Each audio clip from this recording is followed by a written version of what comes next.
uma aula informal, como são as minhas aulas. Eu só não vou pedir para todo mundo levantar a mão e fazer pergunta, porque não vai dar certo, né? Então, enfim, mas a gente, ao máximo, eu vou tentar ouvir vocês, as questões que eu não puder responder, eu vou tentar depois fazer um apanhado e na página do Instagram eu tento responder algumas, tá bom? Bom, primeiro agradecer a Secretaria da Cultura, né, pelo festival, como é? Verão Sem Censura, vamos ver, né? Vou provocar a censura hoje. Mas eu sei, né, pessoal? Me avisaram que era assim, bom, tá? Correto? Depois também eu queria agradecer muito o pessoal da Mário de Andrade, as várias Carols, a Josélia, minha amiga. Agradecer o pessoal da Companhia das Letras, a ideia foi do Max, que está sentado lá, ele inventou essa história, e dizer que tudo nessa vida tem que ter uma boa coincidência, né? Hoje, exatamente no dia de hoje, são 70 anos da morte do Orwell, do autor desse livro, e quando eu fui convidada para dar essa palestra, eu não sabia que o ex-secretário especial da Cultura faria o que ele fez na sexta-feira. Então, ele me deu muitos elementos para essa aula.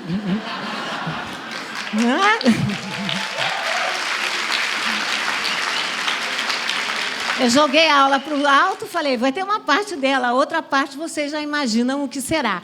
O problema é que nem todo mundo vai conseguir ver o filme aqui. Eu vou ter que descrever. No caso do nosso secretário, já bastará ouvir o que ele diz, não é? Mas, enfim, nos outros casos eu tento explicar o que é para vocês conseguirem, pelo menos, imaginar, tá bom? Bom, então vamos nós. Esse livro começa, 1984, começa com uma bela frase, que é o seguinte: era um dia frio e luminoso de abril e os relógios marcavam 13 horas. É assim que começa 1984. O que é interessante é que ele não data. George Orwell não diz para a gente qual é o ano. Mas não, seria uma redundância dizer o ano, porque o ano é o nome do romance, 1984. O que é muito interessante nessa data, 1984, é porque ela representa uma inversão da data em que George Orwell terminou de escrever o seu romance. Ele terminou o romance em 1948. Portanto, tem uma lógica interessante nessa ideia de inverter 84 para 48. A questão é muito importante no livro, porque, se a gente pensar que o livro foi escrito em 48, trata-se de um livro escrito ao sabor do final da Segunda Guerra Mundial, com o susto, né, o pavor, né, do nazismo, do fascismo e de todos os regimes totalitários. É bem interessante porque o autor também não era, então, conhecido. George Orwell tinha trabalhado como jornalista, ensaísta, mas até então não tinha emplacado nenhum livro. A ideia de 48, para mim, também chama muita atenção para o seguinte, 48, 84. Esse livro é uma distopia. O que é uma distopia? É um livro que prevê um futuro negativo, não um bom futuro, né? O oposto da utopia. É uma distopia, mas a ideia era pensar que a distopia joga para o futuro, mas a proximidade da data, 48, 84, mostrava que era uma distopia do futuro no presente. Essa ideia de que o presente daria muito medo, que era preciso temer o que vinha por aí, o que estava naquele próprio contexto. Bom, George Orwell nasceu na Índia, em 1903. Ele era filho de um funcionário colonial. Ele tinha um outro nome, Eric Arthur Blair. Ele estudou numa escola de elite e resolveu que iria trabalhar num emprego nada óbvio. Ele vai trabalhar na Polícia Imperial da Índia. Ao trabalhar na Polícia Imperial da Índia, ele não gostou, né? E ele se deparou com o quê? Porque a gente sabe, a truculência do Império Britânico. Né? A truculência do Império Britânico no sentido de controlar os nativos. Isso é muito importante para a gente pensar em 1984, no livro. Ele fica escandalizado, larga a farda, vai para uma vida boêmia em Paris, em Londres, vive quase na mendicância, e ele vai para a Espanha, participa da Guerra Civil da Espanha, E ele, inclusive, toma, nessa época, um tiro no pescoço, que fez com que ele ficasse para sempre com uma voz muito baixa. Os amigos costumavam dizer que, para ouvir o George Orwell, era preciso chegar bem pertinho. Bom,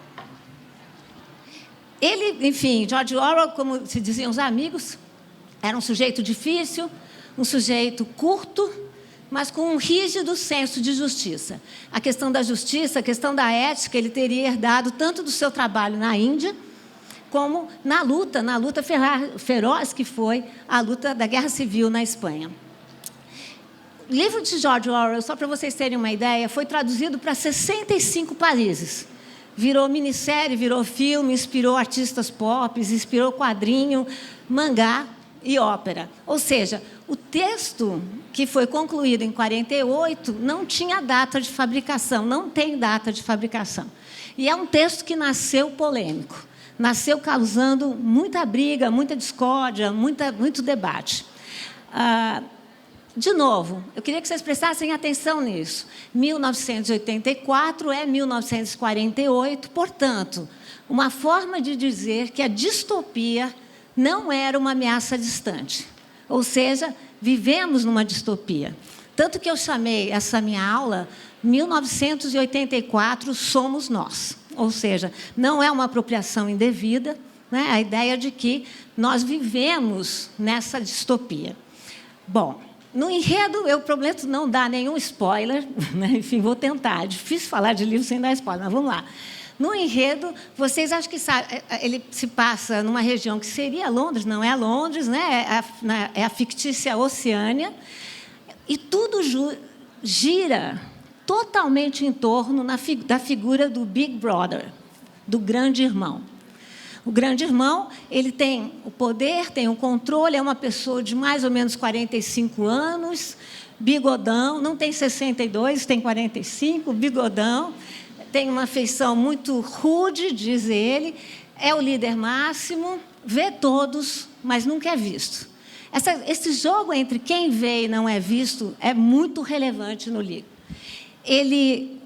Esse Big Brother, o grande irmão, teria assumido o poder logo depois de uma grande guerra, a referência é igual, uma grande guerra que teria terminado com bombas atômicas, né? E que acabou eliminando as nações. Tanto que a Oceânia, o reino onde se passa o romance 1984, ele incluiria e reuniria a ex-Inglaterra, as ex-Américas, a ex-Austrália, a ex-Nova Zelândia e parte da África. Seria um grande conglomerado que seria dirigido, governado por um só partido, um partido forte chamado INGSOC. Trata-se de um governo totalitário, um governo repressivo, que pretende se imiscuir e entrar em todos os aspectos da vida dos cidadãos. Ou seja, não só na vida pública do cidadão, mas também na vida privada. Vocês estão lembrando alguma coisa? Está fazendo algum sentido? Ok. Então, tá bom, vamos lá. Mas eu só estou falando de 1984, gente, espera aí. Bom, então, vamos nós. Na Oceânia existiriam, isso tudo é importante para a gente depois fazer o paralelo, 3 classes. Não são classes sociais exatamente. São 3 classes que se dividem da seguinte maneira. Uma classe que eram os membros do núcleo do partido. Esses eram chamados de quase que os internos. Eu não lembro bem como foi a tradução no Brasil, mas em inglês eram os internos. Você, Emílio, é isso? Bom, depois tem uma segunda classe, que era chamada de classe média, que eram os membros externos do partido. E, por fim, o povo, né? Nós mesmos, né? Os proletas, né? Aqueles que eram o restante da população, que suportavam altas cargas de trabalho e grandes desvantagens sociais. Porque esse reino era um reino profundamente desigual. Era um mundo profundamente opressivo, sombrio, um mundo muito desesperançado. De fato, uma grande distopia. Se vocês andassem por essas ruas, é impressionante como o Orwell faz isso com a gente. Eu reli o livro agora, acho que já li pelo menos umas 4 vezes. Ele faz a gente imaginar esse reino com cartazes que mostram essa figura bem bizonha, né, de autoridade suprema, com um slogan que marca a história desse livro. O slogan diz o seguinte: o grande irmão está de olho em vocês. O slogan é forte, e o slogan aparecia não só nesses cartazes, como naquilo que o Orwell chama de teletelas. Nessas teletelas, elas estavam espalhadas pelos lugares mais públicos, mas também nos recantos mais íntimos, nos lares. E esses televisores eram capazes de fazer o quê? Eles podiam monitorar, gravar, espionar a população, e também funcionavam como uma espécie de espelho duplo. Ou seja, você podia ser visto e podia ver também, né? Só que você jamais sabia quem é que lhe via. O grande protagonista desse romance atende pelo nome de Winston Smith. E Winston Smith, vocês pasmem, vejam como eu estou, assim, essa aula é cheia de coincidências. O Winston Smith fazia parte da classe média, ou seja, dos membros externos do partido, né? E trabalhava como funcionário do Departamento de Documentação do Ministério da Verdade. Ok, tocou alguma campainha ou não? Ministério da Verdade. Esse era um departamento fundamental desse reino da Oceânia, que tinha, na verdade, 4 ministérios. Vamos falar deles. Qual era o objetivo e a função do Ministério da Verdade? Vou ler um trecho do livro. O Ministério da Verdade tinha como objetivo falsificar registros históricos. Fake news, alguma coisa assim, gente? Eu ia até propor, se o Orwell tivesse vivo, para ele mudar para fake news, não é assim? Ministério do Fake News, temos vários no Brasil, né? Está cheio, né? Então, enfim, o que eles faziam, então? O título verdade, na verdade, era falta da verdade, né? Ele, enfim, tratava desse departamento que tinha que moldar a história, tinha por objetivo arrumar a história para que o passado fizesse luz, permitisse compreender o presente. Não é à toa, eu sempre digo isso, e começo meu livro dizendo que toda vez que nós temos mudanças de regime ou grandes crises políticas, a história, a narrativa histórica, vira um grande player, ou seja, vira um grande elemento nessa disputa. Porque trata-se de disputar qual é a verdade, né? Qual é a narrativa que vai nos alimentar. Qual é a narrativa histórica que vai nos vestir? Bom, vejam que a importância do Ministério não é desavisada, ou seja, o Ministério da Verdade fazia o quê? Rasurava documentos, rasurava notícias, no sentido de que a história precisava ser alinhada com a própria diretriz do partido que moldava o Estado. Havia também a Polícia das Ideias. A Polícia das Ideias, que é também um nome excelente, atuava como uma ferrenha patrulha do pensamento. Ela podia, por exemplo, vou dar um exemplo para vocês, as relações amorosas estavam entre as muitas proibições da Polícia das Ideias. Não lembra nada de abstinência, projeto de abstinência. Né? Então, enfim, as relações amorosas estavam em questão. Mas não se preocupem que eu vou lembrá-los de todos esses paralelos. Bom, nesse cenário se constrói a ideia de submissão, né? Submissão. A ideia de que nesse reino não existem leis, existem sim inúmeras regras, que são todas determinadas pelo partido. Vejam que interessante, o grande irmão, o Big Brother, ele domina as regras. E não há leis, por quê? Porque quando existe um império das leis, quando existe uma república das leis, todo cidadão tem acesso a esse código e pode, portanto, usar das leis, de forma a agenciar o seu próprio cotidiano. Vejam bem que esse é um reino, é um lugar da submissão. Não há leis, só existem regras. O Big Brother, ele é o grande autocrata, vocês já sabem, da Oceania. Da Oceania, não sei como se fala essa Oceania, ele comandava o governo, né? E a imagem dele era totalmente onipresente. Eu penso um pouco que esse romance não podia saber, mas, enfim, tem muito da teoria de Foucault no livro Vigiar e Punir. Não sei se vocês lembram, nesse livro Vigiar e Punir, o grande filósofo francês Michel Foucault chama a atenção da criação de um tipo de prisão, de um tipo de penitenciária chamado panóptico. O que era o panóptico? O panóptico era como se construiria uma prisão no futuro. Os presos ficariam na área circular da prisão e, ao centro, ficaria uma grande torre aonde estariam escondidos os guardas que vigiariam a prisão. Qual é a vantagem de você colocar os guardas ao centro e os prisioneiros ao redor? Porque o suposto é que você nunca vê, e quem nunca vê se sente sempre vigiado. A ideia da eterna vigilância é fundamental aqui, porque a vigilância não vem do outro. A vigilância, quando é bem feita, ela vem do próprio ser vigiado. Ele se sente vigiado. E, por isso, ele está constantemente sendo punido. Essa ideia de não ver e, portanto, estar sempre vigiado é o modelo do tirano, diria o Michel Foucault, o tirano que é amedrontador, porque é abstrato. Abstrato em que sentido? Eu não o vejo.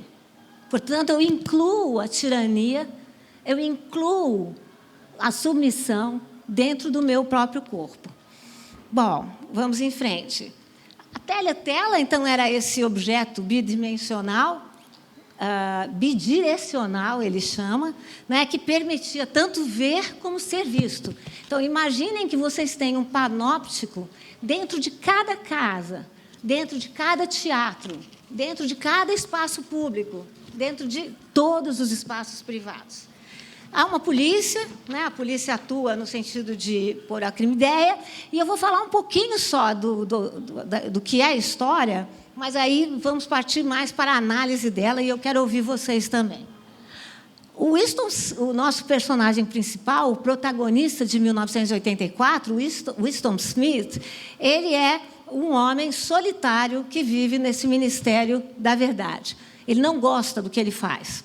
E ele faz o quê? Ele vive de editar reportagens de jornais antigos, de editar reportagens também de jornais novos e alterar o conteúdo dessas reportagens.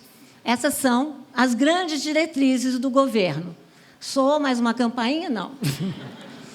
Winston, então, ele também é responsável pela propaganda e pela reescrita do passado. Ele que reescrevia os jornais, ele que reescrevia os documentos e ele que reescrevia também os manuais. Ele era da classe média, como eu disse, né, do partido externo. E a história, não vou dizer muito, mas assim, a história cria esse triângulo, não um triângulo amoroso, porque não era possível, né, na Oceania, mas existe a Júlia. Júlia era funcionária do departamento de ficção, era o outro departamento, é muito interessante. E os dois juntos vivem um romance e o ato do amor. O ato do romance é, em si, um ato transgressor.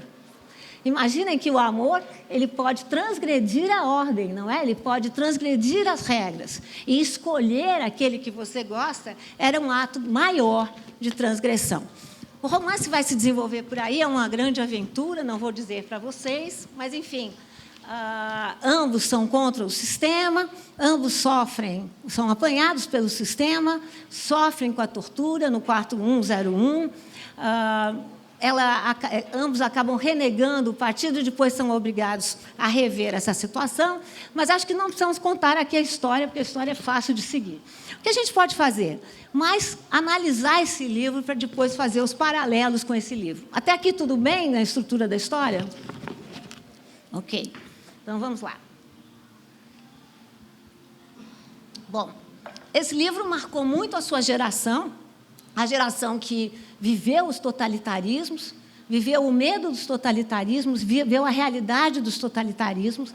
Essa foi a geração que, quando se abriram as câmaras de gás, enfrentou o terror. Primo Levi, um escritor italiano que esteve num campo de concentração e que acabou se suicidando, que escreveu na mesma época, ele dizia: eu não quero viver no mundo em que esses homens viveram. E o terror da Segunda Guerra Mundial foi uma marca de geração. Mas foi uma marca de geração que não cessou, porque logo depois vieram vários outros projetos totalitários e o medo desses projetos totalitários. Há uma citação do livro que, para mim, cala fundo, que é a seguinte: quem controla o passado, controla o futuro. Quem controla o presente, controla o passado. Ou seja, a ideia de controlar a narrativa histórica é fundamental. Isso dá a nós, historiadores, um poder fundamental, né? Enfim, pena que nós não sejamos avaliados dessa maneira. Mas teríamos, mas vamos pensar nisso. No Brasil, por exemplo, logo que tivemos a independência política no Brasil, foram criadas 3 instituições. Quais seriam? Quais foram as 3 primeiras instituições da nossa independência? Não vale fazer aquela cara. Quais eram? Imaginem. Oi? Vai, gente, não é tão difícil. Me ajudem. Já, daqui a pouco. Já matou. Antes dele, era preciso criar as faculdades de medicina, porque o povo estava doente e, até então, os médicos tinham que se formar fora do Brasil. Era preciso fazer as faculdades de direito, por quê? Porque o direito que existia até então, a Constituição que existia, era a Constituição da metrópole. Era preciso construir agora uma nova Constituição. A terceira instituição, qual foi? Justamente o Instituto Histórico e Geográfico Brasileiro. A gente tem que se perguntar, né? Por que o Instituto Histórico e Geográfico Brasileiro?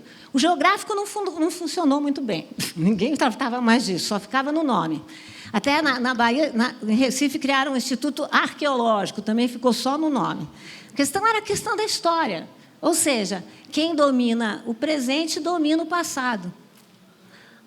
Qual foi o primeiro concurso que tivemos aqui no Brasil? Foi um concurso criado ainda no Império, que se chamava Como Escrever a História do Brasil. Que, na verdade, nós poderíamos trocar para Como Inventar uma História para o Brasil. Quem ganhou o concurso? Um estrangeiro. O nosso primeiro concurso foi ganho por um estrangeiro. Von Martius. Von Martius, que era um bom naturalista, mas que não entendia nada da história do Brasil. Nada. Então, ele criou a teoria dos 3 rios, que existiriam 3 grandes rios. Um rio branco, caudaloso, que correspondia aos portugueses. Ele sabia muito mais da história dos portugueses, contou um montão. Depois viria um rio negro, menor, bem menor, que ele já não sabia quase nada. E, por último, um rio indígena, que ele não sabia nada mesmo. Então, vejam que a primeira história do Brasil foi contada a partir do mito, da mitologia das 3 raças. Alguém poderia dizer assim: mas é a mitologia da união das 3 raças. É a mitologia da inclusão com separação. A inclusão com hierarquia. Porque todos os rios desembocavam no Rio Branco. Veja a importância da narrativa histórica. E vejam como ela ressoa até os dias de hoje.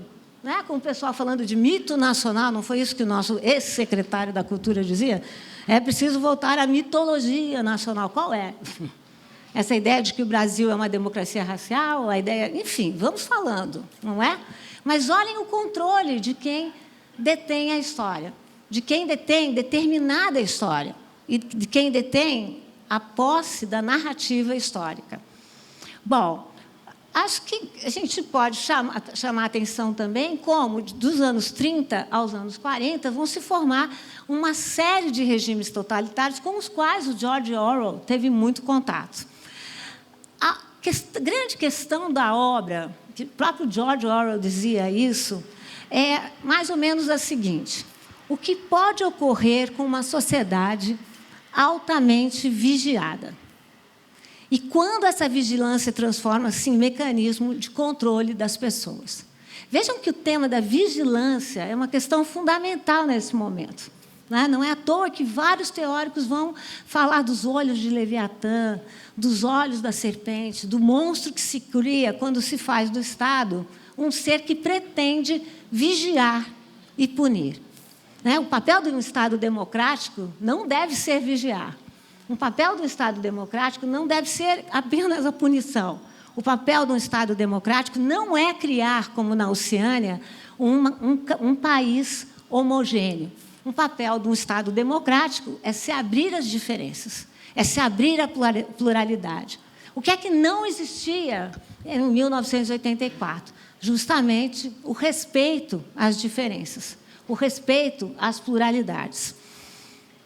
A vigilância de 24 horas, câmera de segurança, o que pode ser também, vocês sabem muito bem, a câmera dos nossos tablets, não é? Dos nossos celulares, dos nossos computadores, das nossas redes sociais, das nossas buscas no Google. Vocês sabem que cada vez mais nós estamos vigiados, né? Eu não sou muito paranoica, um pouquinho só, né? Mas, enfim, é impressionante como a gente vai se adaptando e fazendo parte dessa ficção que é a própria realidade, né? Ou seja, eu estou de olho em vocês. Temos até um gesto para isso, né?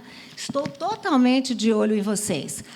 O tema de 1984, que era 1948, é, portanto, o tema da dominação e da alienação. De que maneira a dominação e a vigilância profundas só produzem alienação.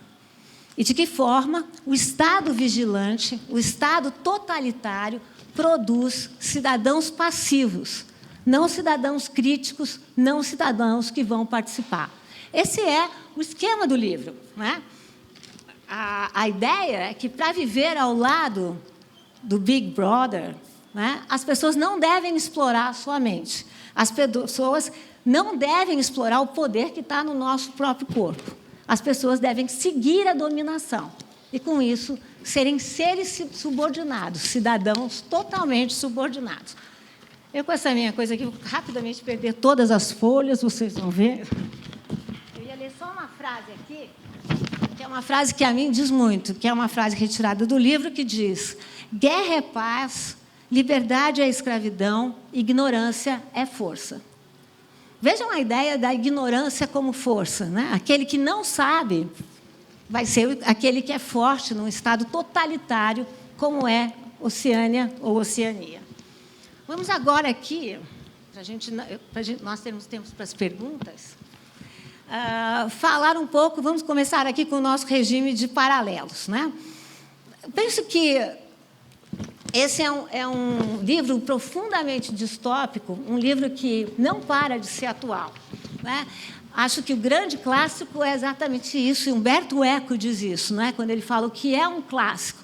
Um clássico é um livro que eu nunca paro de ler. Um clássico é um livro que, toda vez que eu leio, eu acho que eu estou lendo da primeira vez. E um clássico é um livro que eu sempre me descubro a partir deles. Esse é um clássico. Pensado dessa maneira, 1984 é um clássico para os nossos dias. Eu vou começar aqui traçando alguns paralelos fáceis com o nosso momento. Estamos em tempo. Primeiro, nós estamos vivendo numa época de grande retrocesso político, paralelo a uma imensa escalada autoritária. Nós não percebemos, mas como em Oceania, como com a função do Big Brother, a cada dia nós somos atacados por uma série de medidas que pedem a nossa vigilância. As instituições democráticas estão funcionando ainda, mas as instituições democráticas brasileiras nunca estiveram tão à prova. Elas estão sendo testadas cotidianamente. Mais ainda, eu penso que várias conquistas que nós julgávamos que estavam realizadas, nós estamos vendo que não estão. Ou seja, que é preciso lutar mais uma vez. Democracia, eu sempre digo, é sempre um projeto inconcluso.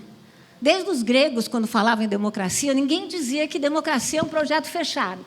Errados estávamos nós quando nós achamos que chegamos à democracia e que esse era o final do caminho. Oba, chegamos, né? Não chegamos. Os direitos é preciso que a gente conquiste a todo dia. Todo dia a gente tem que amanhecer, escovar os dentes, tomar café e falar: que direito eu vou conquistar hoje? Parece brincadeira, não é. É preciso conquistar sempre e conquistar mais uma vez. Mas o que está acontecendo nesse nosso momento é que várias das nossas utopias estão sendo transformadas em valores dos esquerdopatas, valores, como disse o nosso ex-secretário, valores da coja esquerdista. E eu estou me referindo a valores da democracia, os valores da república, da res pública, ou seja, o que é público e o que é privado. Estou me referindo aos valores da cidadania. Cidadania que não tem nada a ver com submissão, não tem nada a ver com passividade. No mundo que nós estamos vivendo, e não estou mais falando de 1984, toda contestação vai sendo transformada ou em fake news, ou no departamento da mentira, né? Nós temos um nosso departamento no Brasil, e todo adversário se transforma em inimigo. Veja uma questão mais importante. Na democracia, a convivência entre as diferenças é fermento, ou seja, a convivência entre adversários é fundamental. Qual é o problema? É quando eu diminuo o meu adversário num inimigo. Eu penso que liberais vão viver num mundo melhor se tiverem bons conservadores. Mas nós não estamos falando de políticos conservadores. Nós estamos falando de políticos retrógrados. Há uma imensa diferença entre conservador ou retrógrado. Conservador, ele quer conservar algumas coisas. Nada como essa balança para que a gente todo dia lute um pouco mais pela democracia. O retrógrado não. O retrógrado é um sujeito sem utopia. É um sujeito sem projeto. É um sujeito que só pensa o Estado como um projeto de subordinação. Ora, essa nossa democracia só vai funcionar melhor se tivermos diferença. Nós não vivemos com a diferença. Segunda comparação com o nosso momento. Nós temos presidentes que se comportam como um Big Brother. Vou fazer aqui uma comparação breve para vocês. Vamos comparar, por exemplo, é um exemplo bobo, Big Brother com a ideia de mito. Não? Vocês que têm essa cabeça maliciosa, eu não falei nada, gente. É um exemplo teórico.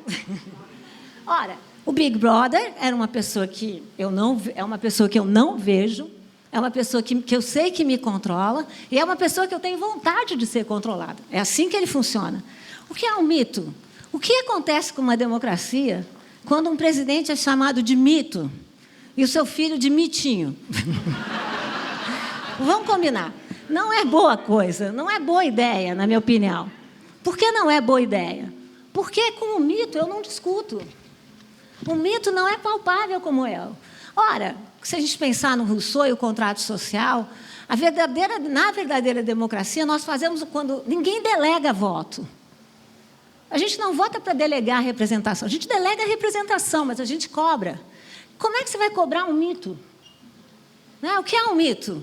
É, nessa acepção desse grupo, né? O mito é uma entidade totalmente fora do nosso controle.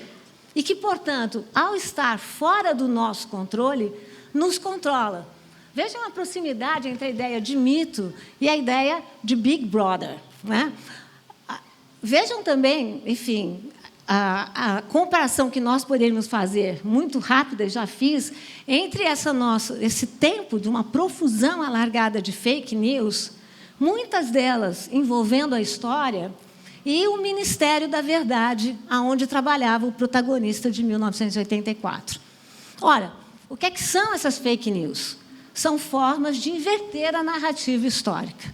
Eu sempre fico me perguntando por que é que no Brasil, na área da história onde eu atuo, o governo combate fortemente dois grandes campos. Um dos campos, a questão da escravidão.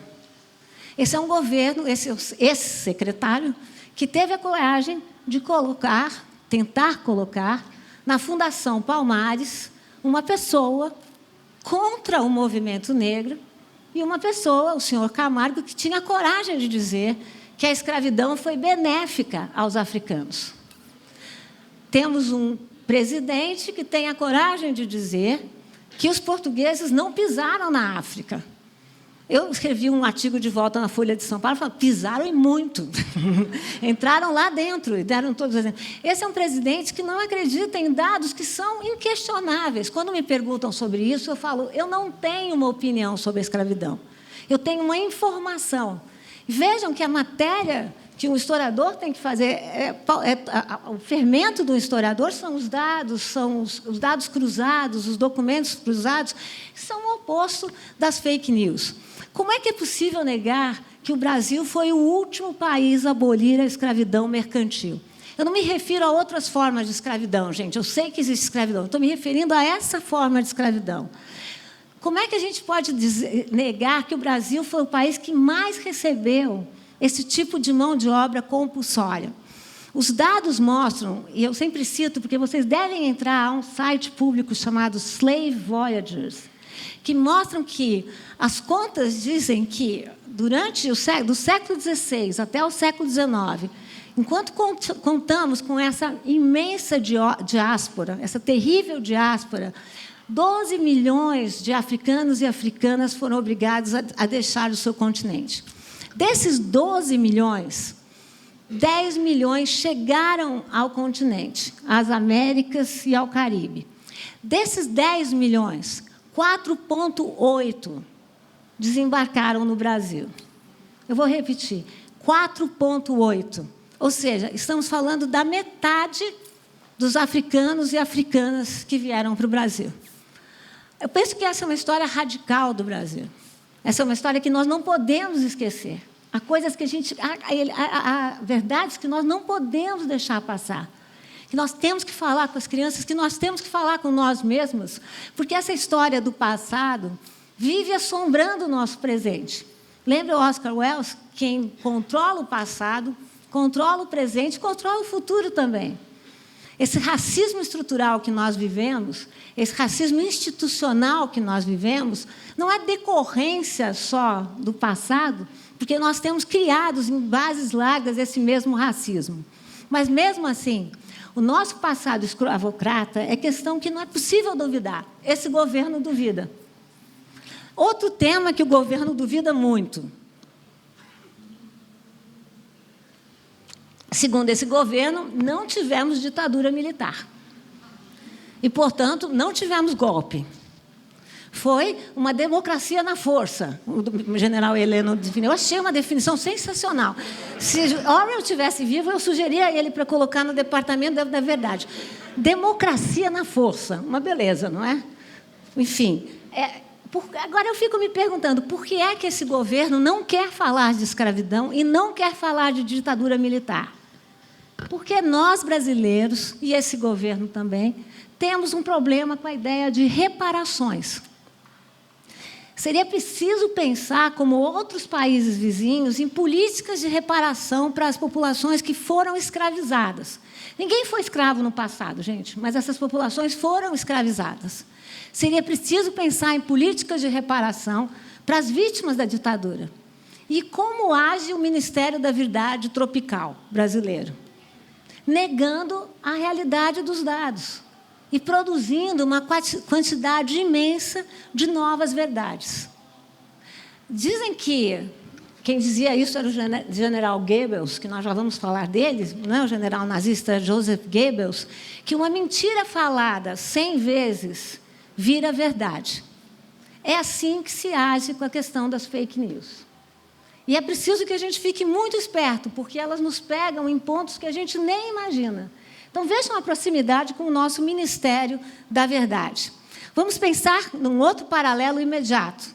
No livro 1984, existe uma Liga Juvenil Antissexo. No Brasil, de 2020, temos Damares Regina Alves. Natural de Paranaguá, viu?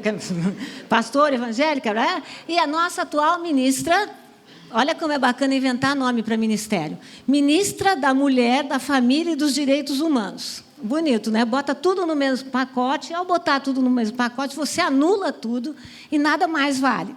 Bom, a ministra Damares, vocês sabem, tem um plano agora de abstinência para os jovens de 14 a 19 anos. Provavelmente ela vai se informar com o Big Brother para ver como fazer isso pela telinha, porque como é que nós vamos controlar, isso não se discute nesse governo, né?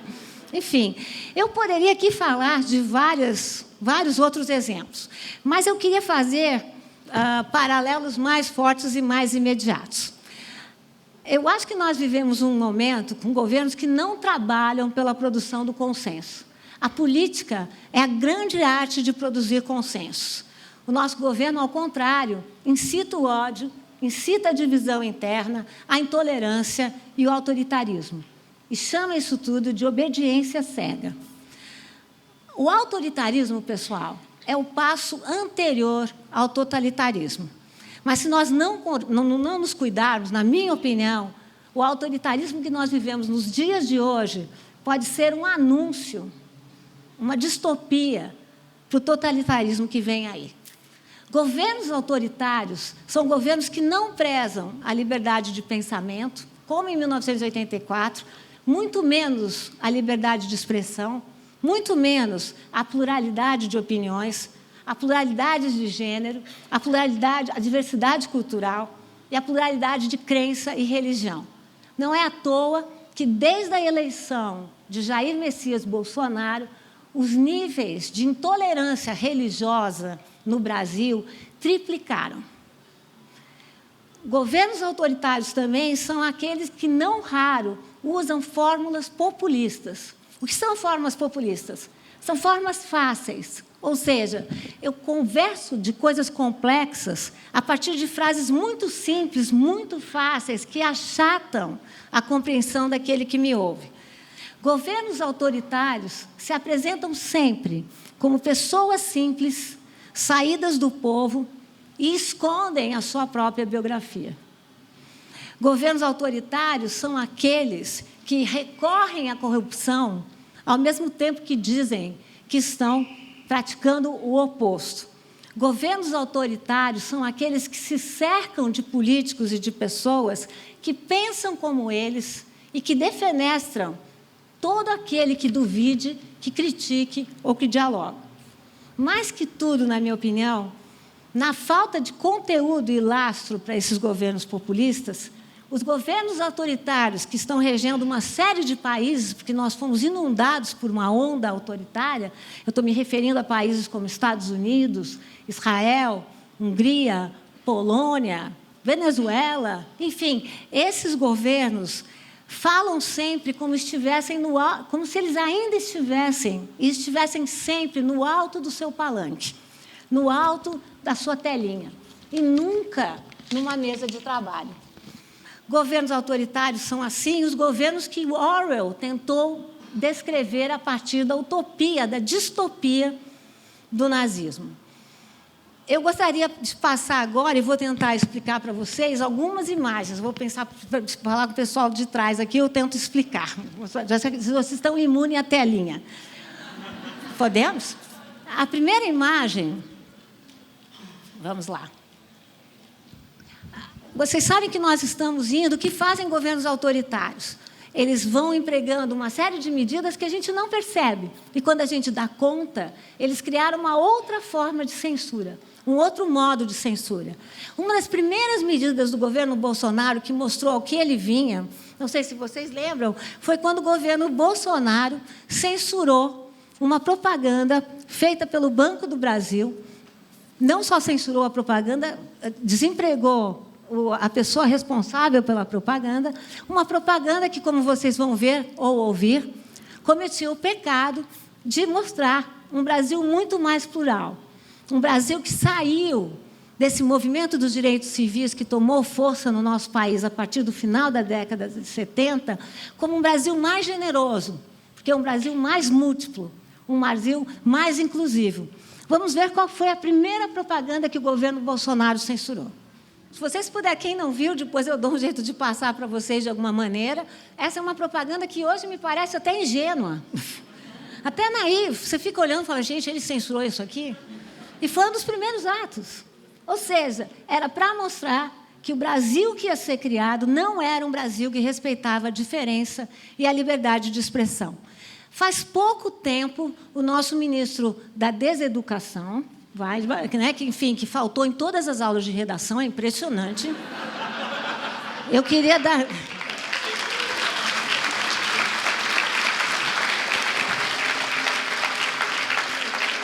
Eu queria que a gente fizesse uma cotinha aqui, que somos muitos, a gente oferece para ele um curso de redação, seria lindo, né? Enfim, saímos daqui. Não sei se vocês acompanharam, mas houve uma propaganda que ele teve tanta reação nas redes, que ele logo retirou. Eu, malandra que sou, gravei. Então, enfim... Então, vocês vão ver o que é essa propaganda. Eu não vou falar muito. Era uma propaganda, de novo, naive, essa vez do MEC, né, do nosso Ministério da Educação. E era uma propaganda para mostrar como, com os pontos do Enem, você poderia entrar numa boa faculdade privada até. Na imagem que nós vimos primeiro, aparecia uma mulher negra, que é o que o pessoal está vendo aqui. Uma mulher negra muito bonita, que tinha, numa das mãos, ela tem uma aliança, na outra mão ela tem um canudo, mostrando que ela finalmente se formou. Agora, vejam o que acontece nessa propaganda do MEC, que não tem nada de subliminar. Vamos lá, Max, vamos ver se conseguimos. Eu vou ter que explicar para vocês essa. Só não vou tirar o suspense. Aqui está a moça. Vamos ver se Max consegue. Vamos, Max. Vai dar certo. Todos calmos. Essa moça vai transformar-se. Só que não vai se transformar de uma forma muito clara. Uma coisa que eu posso contar para vocês. Vocês têm que olhar muito bem aquela foto. Porque a gente só olhando muito bem que vocês vão notar que a mão que carrega... agora eles estão vendo o que é.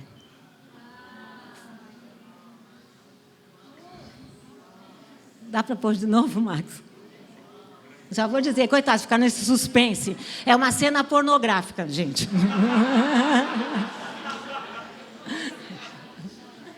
Vou pôr mais uma vez. É o seguinte, se vocês olharem a foto mesmo, a mão que carrega o canudo é uma mão branca. A mão que carrega a outra mão é uma mão negra. Então, só na foto já há uma propaganda subliminar muito perigosa. A ideia que só as pessoas brancas se formam. E na imagem que o ministro tirou, essa moça negra se transforma numa engenharia social, numa pessoa branca. Ou seja, que raio de mensagem o nosso ministro da Deseducação quer passar? Essa é a ideia do nosso branqueamento social. A ideia de que no Brasil quem fica rico logo vira branco, é isso? Há tanto tempo que o movimento negro trabalha no sentido da autoestima, o movimento de cotas, ações afirmativas, e esse governo quer passar a sua imagem como seu espelho. Vocês já viram? Eu sempre falo que as pessoas devem fazer isso. Vocês já viram foto do Ministério? É filme de terror. Porque eles são todos brancos, da mesma idade, do mesmo gênero, porque todos são heteronormativos, idênticos. Ou seja, um governo que se cerca pelas mesmas pessoas. Bom, como eu não vou ter tempo de falar de tudo, eu comecei dizendo para vocês que eu ganhei um grande presente para essa aula, que é O Mundo é Feito de Coincidências, quando, na quinta-feira à noite, primeiro numa live, o nosso presidente Bolsonaro, o nosso ex-secretário especial da Cultura e o nosso ministro da Deseducação se reuniram para falar de um novo programa de cultura. Ninguém reparou, mas eram 20 milhões. 20 milhões para dividir em projetos de arte, não tinha arte, projetos de teatro, projetos de cinema, projetos de escultura, projetos de ópera, né, e tudo mais. 20 milhões é nada. O que o governo sabe? E por que é que o governo transformou o Ministério da Cultura numa secretaria que está sob o Ministério do Turismo? Ministério do Turismo, que vocês sabem, é comandado por um ministro laranja, certo? Ora, por que, então, essa atenção à cultura? Porque eles sabem que a cultura espalha. Que cultura é isso? Cultura é que nem pedra no rio. Não é o rio a cultura, ou melhor, a cultura não é a pedra, a cultura é o rio que passa. A cultura não é produto, a cultura produz também. Não é só reflexo, A cultura faz, a cultura é o que ela realiza. Então, veja a importância da cultura. Nessa primeira live, os três todos se deram muitos parabéns e tudo mais, dizendo que, enfim, havia um secretário da cultura. E que, enfim, havia tradição no Brasil. E que, enfim, havia um renascimento da cultura. Isso não era nada. Eu já fui com aquela live e fiquei com um grande mal-estar. O pior estava para vir. Né? Quando o nosso ex-secretário da Cultura, não sei o que aconteceu com ele, mas, enfim, eu não sei explicar. Gente, me perdoem, eu não sei explicar. Ele apareceu, vocês sabem, é isso que a gente vai ver, mas eu vou explicar por que a gente vai ver de novo.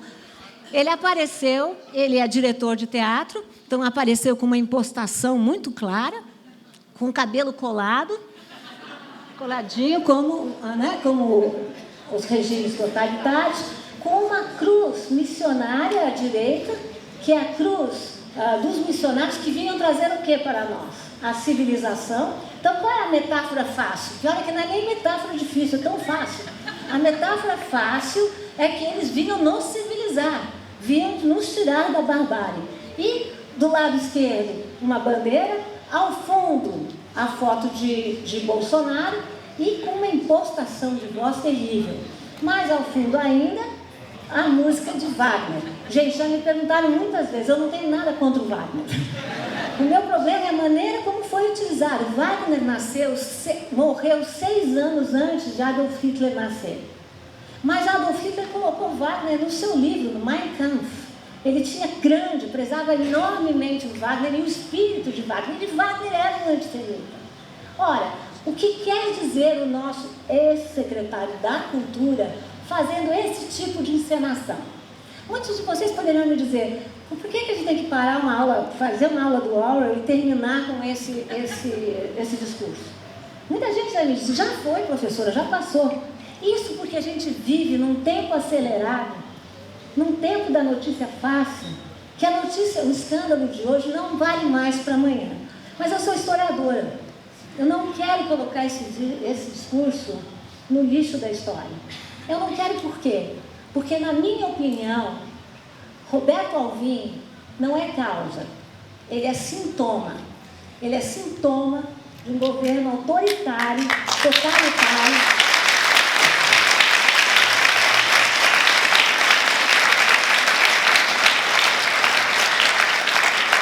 Nesse discurso, o nosso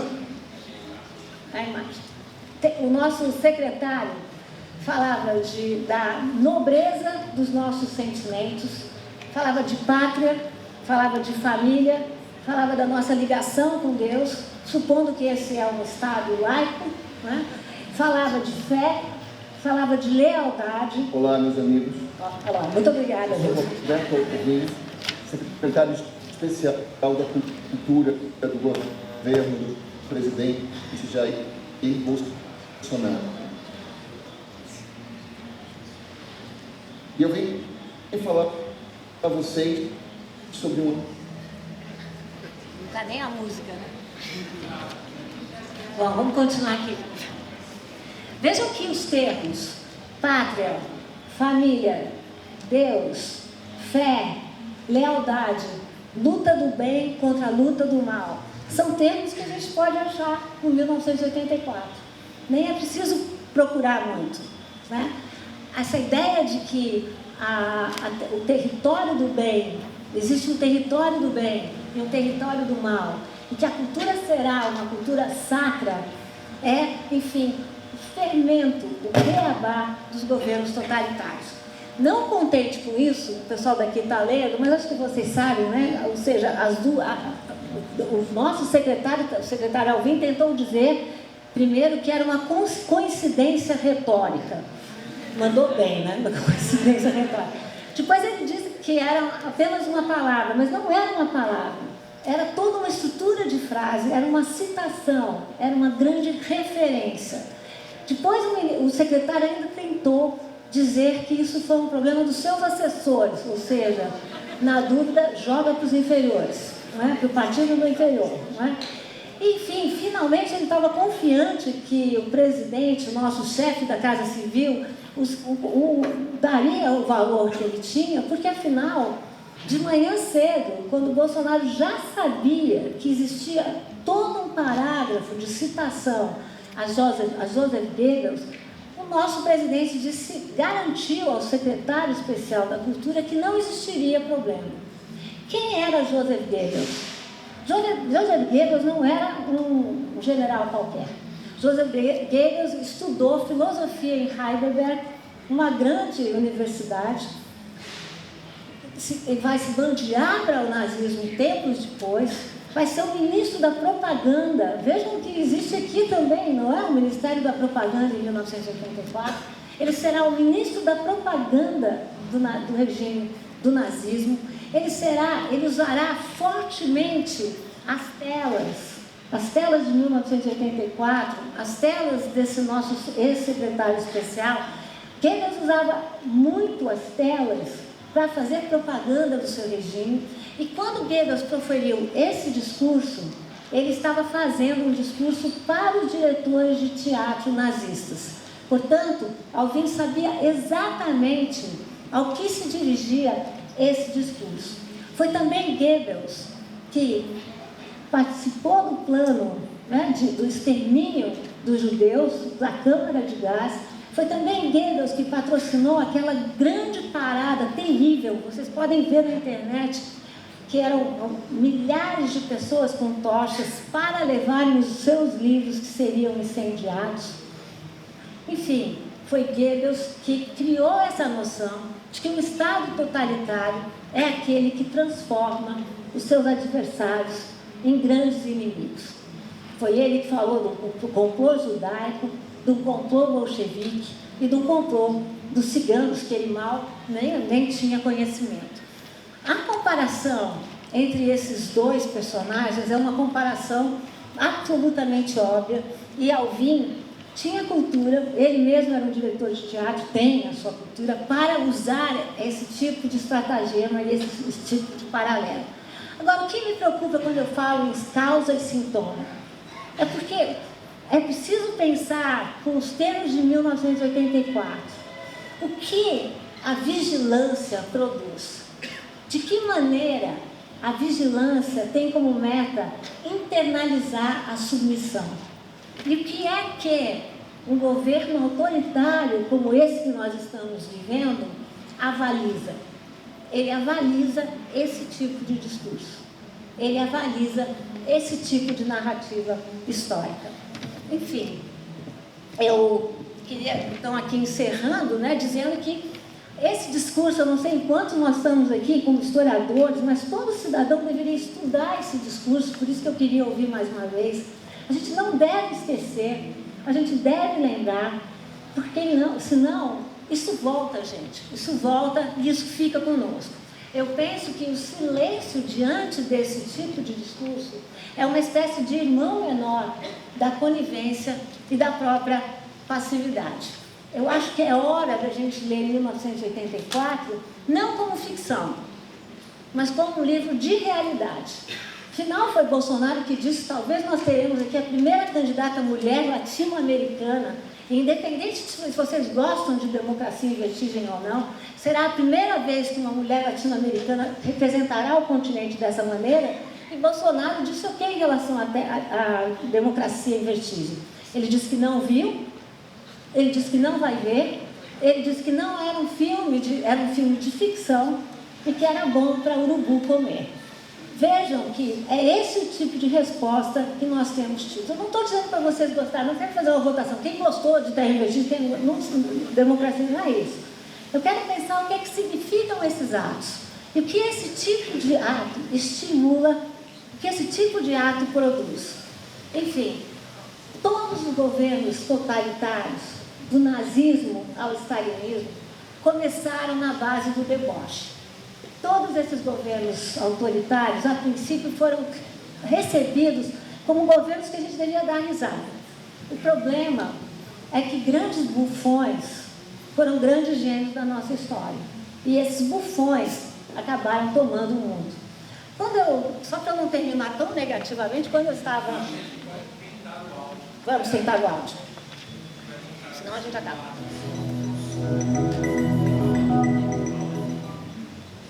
Olá, meus amigos. Eu sou Roberto Alvim, secretário especial da Cultura do governo do presidente Jair Bolsonaro. E eu venho falar a vocês sobre um assunto muito importante. Quando eu assumi esse cargo, em novembro de 2019, o presidente me fez um pedido. Ele pediu que eu faça uma cultura que não destrua, mas que salve a nossa juventude. A cultura é a base da pátria. Quando a cultura adoece, o povo adoece junto. E é por isso que queremos uma cultura dinâmica, mas ao mesmo tempo enraizada na nobreza de nossos mitos fundantes. A pátria, a família, a coragem do povo e sua profunda ligação com Deus amparam nossas ações na criação de políticas públicas. As virtudes da fé, da lealdade, do auto-sacrifício e da luta contra o mal serão alçadas ao território sagrado das obras de arte. Nossos valores culturais também conferem grande importância à harmonia dos brasileiros com sua terra e sua natureza, assim como enfatizam a elevação da nação e do povo acima de mesquinhos interesses particulares. A cultura não pode ficar alheia às imensas transformações intelectuais e políticas que estamos vivendo. A arte brasileira da próxima década será heróica e será nacional. Será dotada de grande capacidade de envolvimento emocional e será igualmente imperativa, posto que profundamente vinculada às aspirações urgentes do nosso povo. Ou então não será nada. Ao país a que servimos, só interessa uma arte que cria a sua própria qualidade a partir da nacionalidade plena e que tem significado constitutivo para o povo para o qual é criada. Portanto, almejamos uma nova arte nacional, capaz de encarnar simbolicamente os anseios desta imensa maioria da população brasileira, com artistas dotados de sensibilidade e formação intelectual, capazes de olhar fundo e perceber os movimentos que brotam do coração do Brasil, transformando-os em poderosas formas estéticas. São estas formas estéticas, geradas por uma arte nacional, que agora começará a se desenhar, que terão o poder de nos conferir, a todos, energia e impulso para avançarmos na direção da construção de uma nova e pujante civilização brasileira. É neste espírito que o governo federal tem o orgulho de lançar os seguintes prêmios nacionais de fomento às artes. Aí vem aquela mulher que Prêmio canta aquela Nacional voz das irritante. Artes, Pode patrocínio de produto. Prêmio Nacional das Artes. Veja só, qual é a matéria que Roberto Alvim tentou fazer? A matéria era a emoção. Por que é que esses governos trabalham muito com a nossa emoção?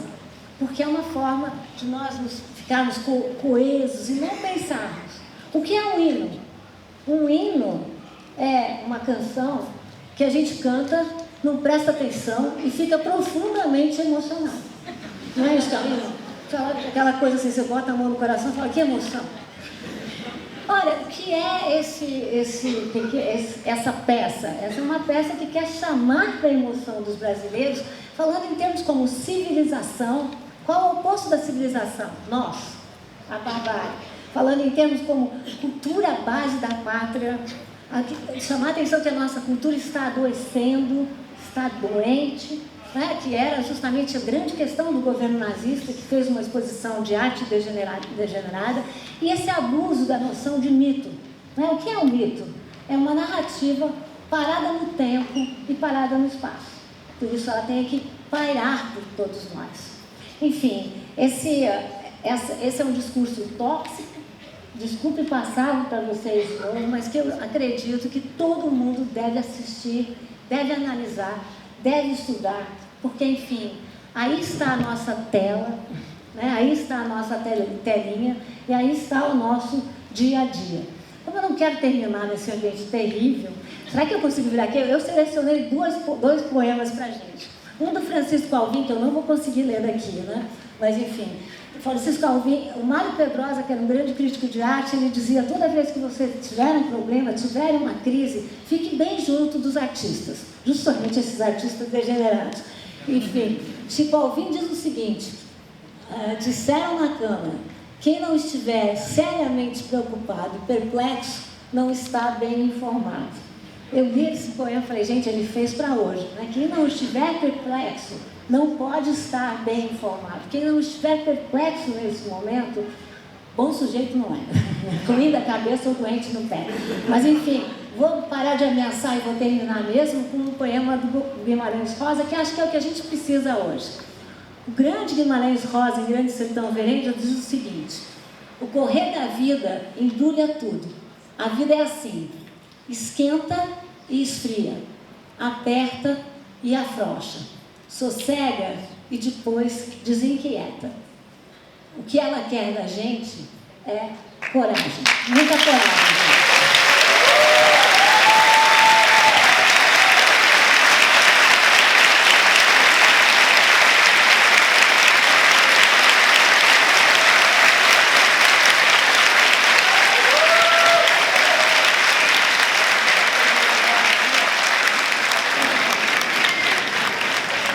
Você tem o costume de dizer sobre exclusão social e inclusão cultural. Você acredita que nos governos autoritários há uma tentativa de esvaziar também os marginalizados? Vou voltar à pergunta. Lília, você tem o costume de dizer sobre exclusão social e inclusão cultural. Você acredita que nos governos autoritários há uma tentativa de esvaziar também os marginalizados dessa inclusão cultural? Acredito plenamente. Acho que eu falo sempre de exclusão como inclusão, né? Porque nós temos mania de falar como esse é um país muito inclusivo, né? E toda vez que a gente vai dar exemplo, a gente fala, olha, tem um jogador de futebol, tem a cantora de samba, tem a não sei o quê, e a gente pratica uma grande exclusão social, e uma exclusão muito silenciosa. Eu penso que desde o final da década de 70, o Brasil entrou firme na linguagem dos direitos civis. Direitos é uma coisa que a gente conquista e não tem uma ordem certa.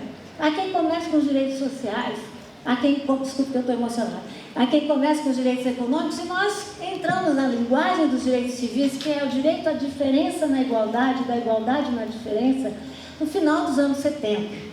O Brasil produziu uma Constituição em 1988, que não por coincidência é chamada de Constituição Cidadã. Quando Ulisses Guimarães levantou na sua mão o texto da Constituição de 88, ele disse a seguinte frase: eu dedico essa Constituição ao povo brasileiro com nojo da ditadura.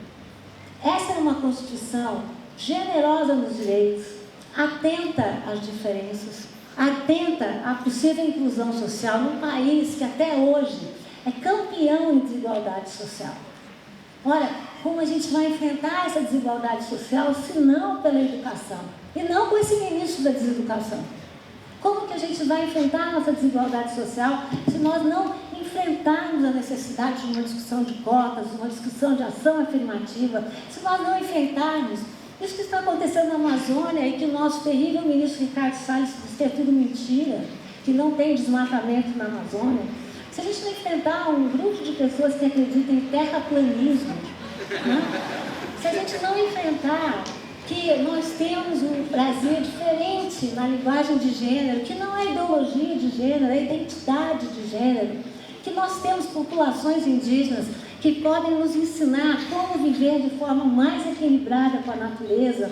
Se nós não fizermos isso, nós vamos continuar nesse modelo. E o que o Chile vai mostrando é que mesmo que a gente alcance um maior equilíbrio econômico não é igual à equidade social. Não adianta nada o empresariado lutar só pela questão econômica, o importante mas a gente não vai chegar à equidade social se nós não construirmos um Brasil mais generoso, um Brasil menos odioso, um Brasil mais cidadão.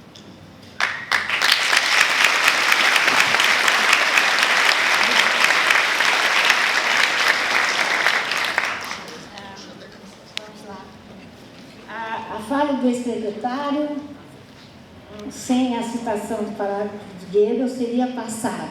Toda a razão. Mesmo com todo o horror totalitário exposto. Então, essa citação foi ótima para despertar a reação que houve. Concordam? Concordo totalmente. Eu acho que, mesmo assim, é uma coisa que a gente... esse discurso, quando eu digo que é tóxico, ele é tóxico porque ele pega na gente. Não sei quanto a vocês, mas eu passei a sexta-feira atônita com esse discurso. E passei a sexta-feira acompanhando o que estava acontecendo. O presidente ia deixar passar, mesmo com essa coincidência. Por que não passou? Porque as instituições democráticas funcionaram, gente. Isso é muito importante. A gente pode ter queixas, pode ter, mas a Câmara e o Senado, eles funcionaram nesse momento. Por isso que mesmo assim, eu acho que a nossa democracia está em risco. Está em risco por conta desses elementos todos. Primeiro, esses dois elementos funcionaram, mas o que foi que convenceu o Bolsonaro? Não foi a coincidência nos parágrafos, não foi a citação a Goebbels, não foi a pressão. Foi o Olavo de Carvalho dizer que esse homem estava louco mesmo. Essa foi a outra. Eu digo isso por quê? Eu digo isso por quê, gente? Porque teria passado. Talvez teria. E por isso que eu acho que numa democracia a gente tem que apostar no funcionamento das nossas instituições. Quando eu disse ninguém delega voto, é porque nós votamos nessas pessoas. É hora de cobrar, é hora de botar pressão. Todo político quer ser bem querido, não porque ele se adore, não porque ele nos adore, mas porque ele quer ser eleito no outro turno. Então é hora de botar pressão, pessoal. É hora da sociedade vigilante e cidadã botar pressão. Esse grupo bolsonarista só funciona na telinha. Por isso que 1984 é tão atual. Eles só se movem pelas redes, pelo famoso lacreio. Eu nem sabia o que era lacreio. Por exemplo, eu sempre falo isso, que é verdade. As pessoas acham que eu estou há muito tempo no Instagram. Eu não estou. E tanto que eu achava que eu respondia os comentários, que só a pessoa que eu estava respondendo lia. Eu sempre falo isso, mas é verdade. Até que a minha filha Júlia falou: mãe, você está mandando bem nos comentários. Eu falei: Júlia, como você está vendo isso? Eu achava que era aquela coisa, que era aquela coisa emotiva, que nem provérbio, que nem hino, não é assim? Não é, mas a gente tem que entrar nessas estruturas para poder corromper, entrar nelas. Sabe, eu acho que é hora. A gente vai entrar agora nesse ano, é um ano fundamental, é um ano que a gente vai ter o primeiro teste aqui nas eleições. Como que a gente vai fazer? Só ficar reclamando ou a gente vai também ter coragem, né? Enfim, acho que é hora. Então eu não tenho certeza que o discurso não passaria. Não passa porque esse Olavo de Carvalho, nosso grande astrólogo, não topar, nada feito. Por que o Brasil votou em Bolsonaro? Essa pergunta vale 1 milhão, hein? Eu vou dar a minha interpretação, e eu não acho que essa é a interpretação de todos, é a minha. Eu acho que o Brasil vinha, como eu disse a vocês, eu acredito piamente que nós achamos que estava tudo feito, que a democracia estava dada, estava tudo arranjado, e os nossos governos, que seguiam uma norma muito mais democrática, podemos falar disso, foram governos que não prestaram atenção a questões fundamentais do povo. Um dos temas fortes do governo Bolsonaro foi a questão da segurança. Segurança não é um falso problema. Todos vocês sabem, todos nós sabemos. Portanto, houve soberba da parte dos governos anteriores no sentido de não lidar com o problema cotidiano do nosso povo. O governo Bolsonaro também soube entender o desgaste da política, disso que é conhecido como a nova democracia, né? Os governos que vêm desde 88. Ele soube aproveitar de que maneira? Se apresentando como novo. Vejam aonde vai a fake news. Olha a frase do Goebbels, uma frase dita 100 vezes vira verdade. Como assim que Bolsonaro era novo? Ele estava há 28 anos como deputado federal, 28 anos na Câmara, fez 2 congressos para a caserna, para os militares. Só. Ele nunca foi chamado para compor projetos maiores, porque ele era conhecido como uma pessoa que não debatia, que não era bom para trabalho em grupo. Era conhecido como uma pessoa que menosprezava as minorias. Era conhecido como uma pessoa homofóbica, machista. E mesmo assim as pessoas votaram nele. Eu digo sempre que só numa coisa o Bolsonaro foi coerente. Ele nunca mentiu. Esse governo que ele está fazendo, pessoal, é o que ele sempre foi, não tem novidade. E vejam a força do fake news, a força de se vender como novo. Como assim novo? Ele e a família dele, os 01, 02, 03, 4, 5, vivem da política. Vivem disso, e mesmo assim as pessoas votaram. O que fez a população votar no Brasil? No Brasil não, no Bolsonaro. Foi falta de coragem, falta de utopia, falta de aposta, foi desengano, foi raiva, foi ódio.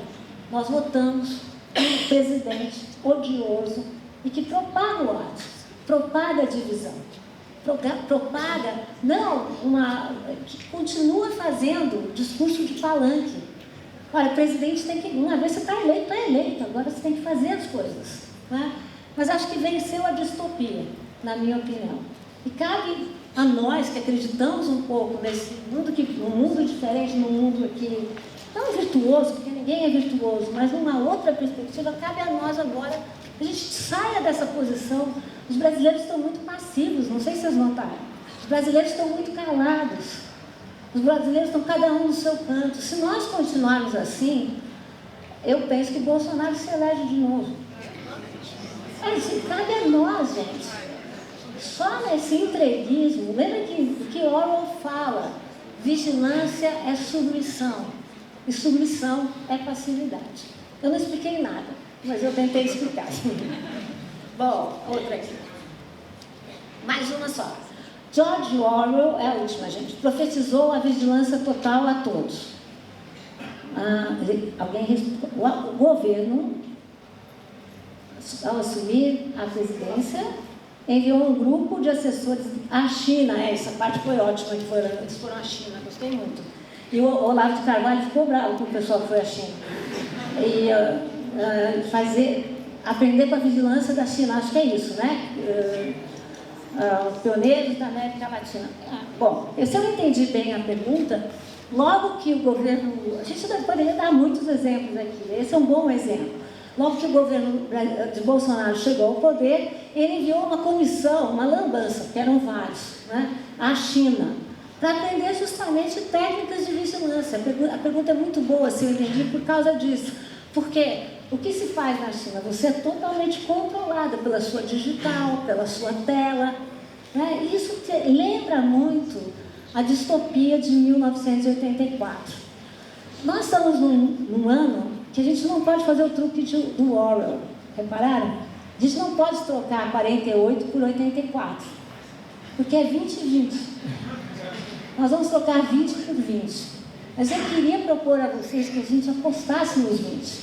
Sabe? Apostasse, não nessa cultura degenerada, mas no momento em que Bolsonaro diz que nós não temos cultura, o cinema brasileiro nunca ganhou tantos prêmios. No momento em que ele diz que a nossa cultura não é nada, a exposição que eu tenho orgulho de curar no MASP, que se chamou Histórias Afroatlânticas, foi eleita pelo New York Times como a melhor exposição do ano. Portanto,